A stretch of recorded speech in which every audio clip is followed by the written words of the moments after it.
The first thing to do is to lay down the system unit in sideways and unscrew the side panel cover.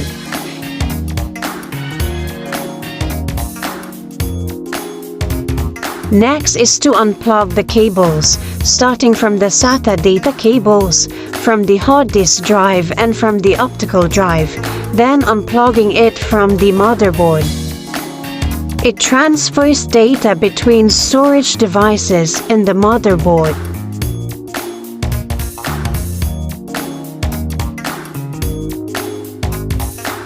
Next is to unplug the SATA power cable from the hard disk drive and from the optical drive. It supplies power from the power supply to the storage devices like the HDD and the optical drive.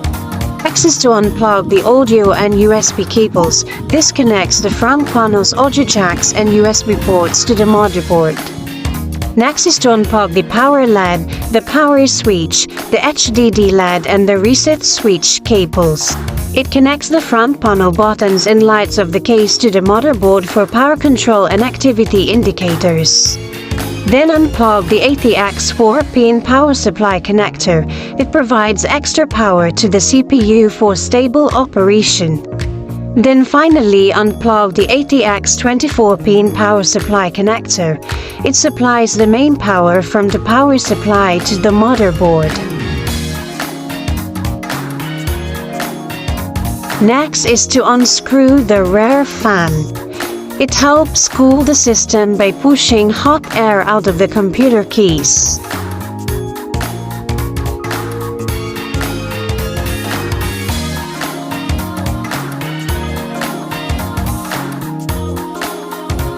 Next is to unscrew the power supply unit.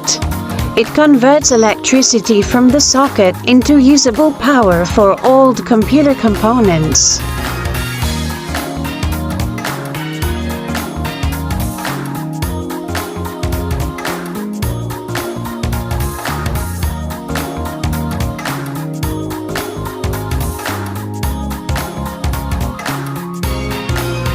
Next is to unscrew the hard disk drive.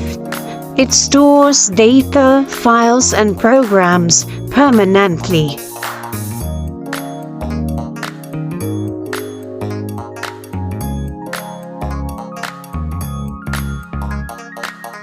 Then finally unscrew the optical drive. It reads and writes data on CDs and DVDs or Blu-ray discs.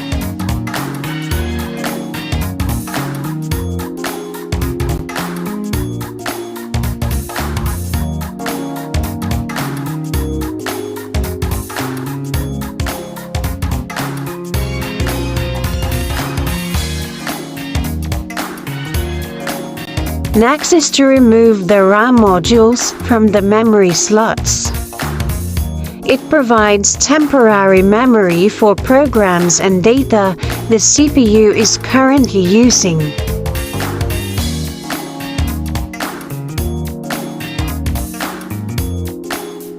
Next is to remove the CMOS battery. It keeps the BIOS setting and system clock running even when the computer is off. Then remove the CPU fan and heatsink by twisting the pins to unlock it. Then unplug the CPU fan cable from the motherboard. It keeps the CPU cool by removing heat while it operates.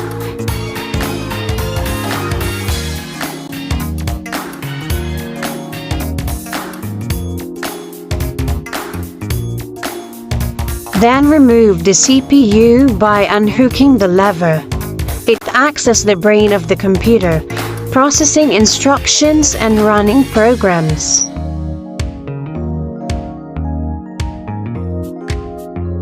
This is my table after removing the components from the system unit.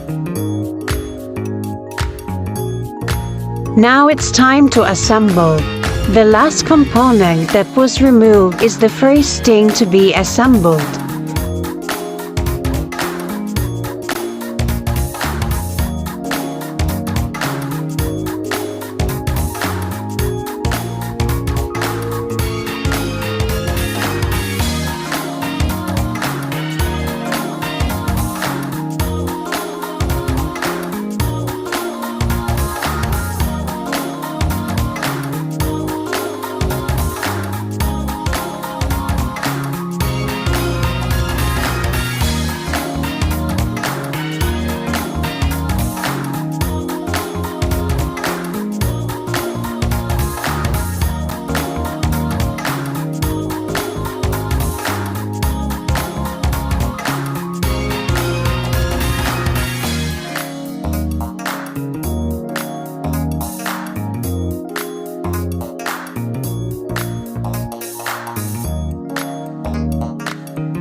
After assembling all the components, it's time to screw back the side panel cover.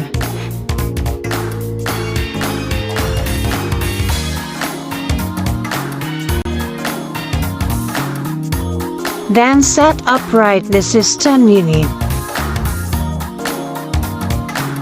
And it's done.